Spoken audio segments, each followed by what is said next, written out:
कभी आप ब्रह्म मुहूर्त में जगे हैं? जगकर देखिए, संध्या होने के पश्चात जब रात्रि का अंधकार सारे संसार को धीरे धीरे अपने अंधकार में निगलने लगता है, तो यही अंधकार ब्रह्म मुहूर्त में भोर होने से ठीक पूर्व तनिक अधिक काला हो जाता है। कुछ समझे? हमारा जीवन भी कुछ ऐसा ही होता है। जब हमारे जीवन की समस्याएं अपने अंत पर होती है, तो यही समस्याएं एक भीषण रूप लेकर हमारे समक्ष प्रस्तुत हो जाती है और ऐसे परिस्थिति में अधिकतर लोग हार मान जाते हैं, भय खा जाते हैं। परंतु यदि आप हार न माने, भय न खाएं, दृढ़ रहें, निरंतर आगे बढ़ते रहें, तो प्रकाश के रूप में हमारा स्वागत करने के लिए सूर्य उदय सदा हमारे समक्ष प्रस्तुत रहेगा। आपने बरगद के वृक्ष को देखा है? जितना विशाल उतना दृढ़।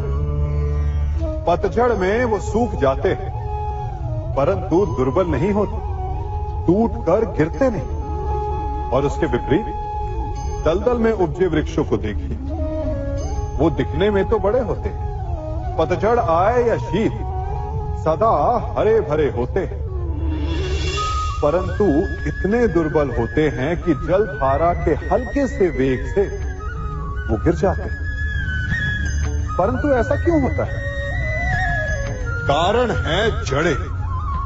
जिसकी जड़ें दृढ़ भूमि में है, वो हर चक्रवात, हर ऋतुओं को सह लेता है, और जिसकी जड़ें दलदल में है, वो स्वयं की जड़ों को दुर्बल बना लेता है।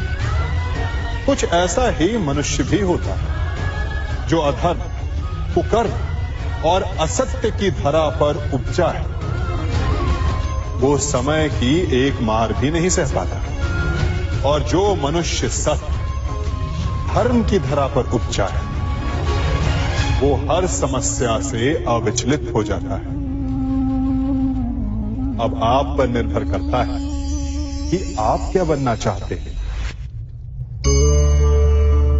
हमारे जीवन में मित्र और शत्रु बड़ा महत्व रखते हैं। यदि गंभीरता से सोचा जाए तो ऐसा कोई क्षण नहीं जब हम अपने मित्रों के बारे में ना सोचते हो या फिर अपने शत्रुओं के बारे में। हमारा हर कार्य या तो हमारे मित्रों के हित के लिए होता है या फिर हमारे शत्रुओं के अहित के लिए। हम हर स्थान या तो अपने मित्रों के साथ होते हैं या फिर अपने शत्रुओं के साथ। कोई नहीं चाहता कि उनका शत्रु प्रसन्न रहे। हर कोई अपने शत्रु को नष्ट कर देना चाहता है, और ऐसा करने के लिए वो हर संभव प्रयास करता है। उसे आर्थिक, मानसिक और शारीरिक हानि पहुंचाने का प्रयास करता है। परंतु यदि मैं आज आपको ऐसा मंत्र सिखाऊं जिससे आप अपने शत्रु को सदा के लिए नष्ट कर दे तो,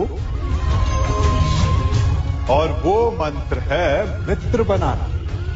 अपने सभी शत्रुओं को अपना मित्र बना लीजिए और आपके सारे शत्रु स्वतः ही समाप्त हो जाएंगे। मैं क्या कर रहा हूं?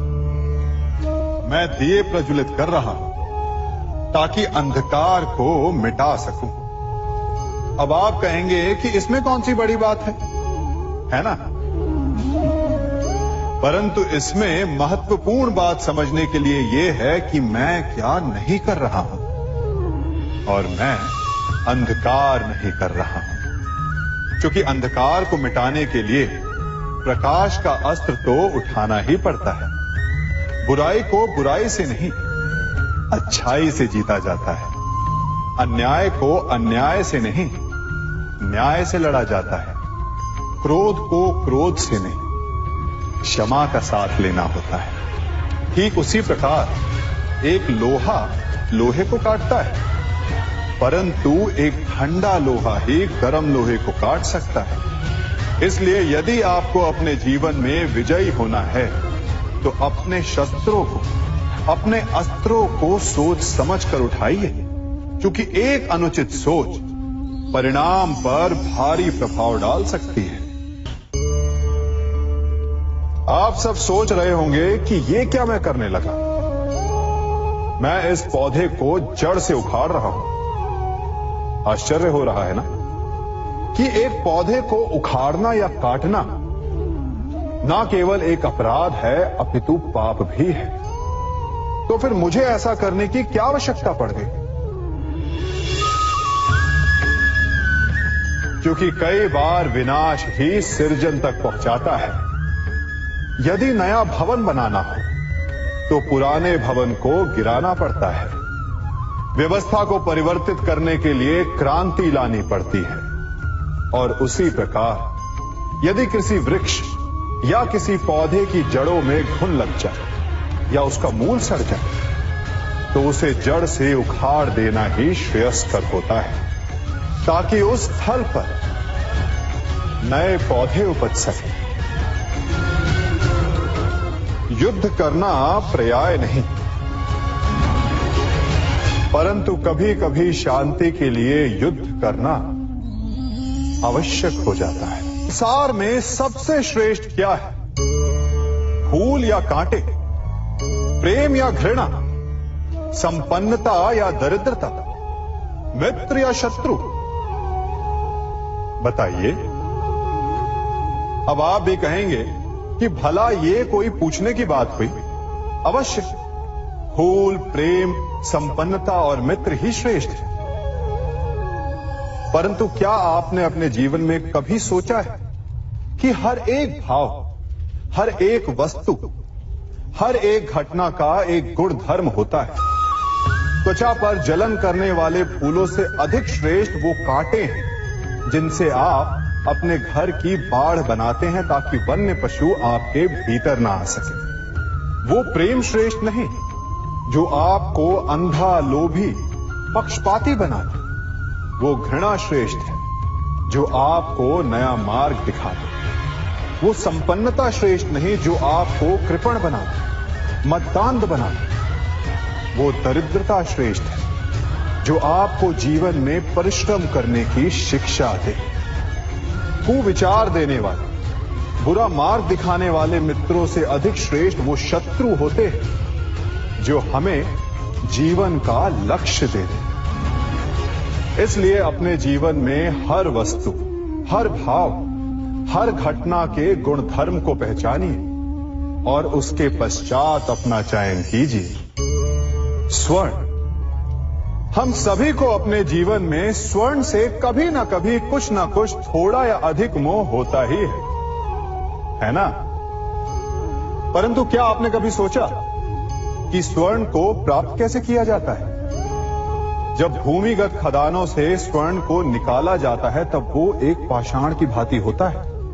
ऐसा पाषाण जिससे आप किसी को भी मार सकते हैं, परंतु उसे आभूषण के रूप में स्वयं के शरीर पर धारण नहीं कर सकते। यदि उसे आभूषण बनाना है तो उसे लंबी यात्राएं करनी होती है। उस पाषाण को पिघलना होता है। सोनार के हथौड़ी की अनेकों चोटें खानी पड़ती है। फिर काट छाट और उसके पश्चात जाकर वो ऐसा आभूषण बनता है जो हमें वर्षों तक, सदियों तक लुभाता रहता है।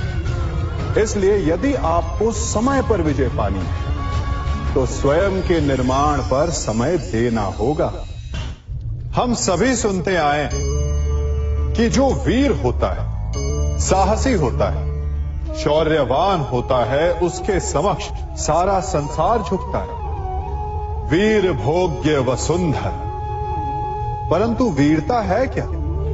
शौर्य क्या है? साहस क्या है? साहस युद्ध नहीं, वीरता विजय नहीं, शौर्य कभी ना गिरना नहीं। साहस किसी चुनौती के समक्ष खड़े होने का भाव है, तो वीरता उस चुनौती को उत्तर देने के लिए पूर्ण परिश्रम लगा देना है। और शौर्य का अर्थ है गिरकर फिर से उठने का साहस रखना, बार बार प्रहार करके वीरता दिखाना, निरंतर प्रयास करते रहना, निरंतर परिश्रम करते रहना। इसलिए विजयी होने से अधिक महत्वपूर्ण है शौर्यवान होना, क्योंकि जो शौर्यवान है उसे विजय मिलना निश्चित है।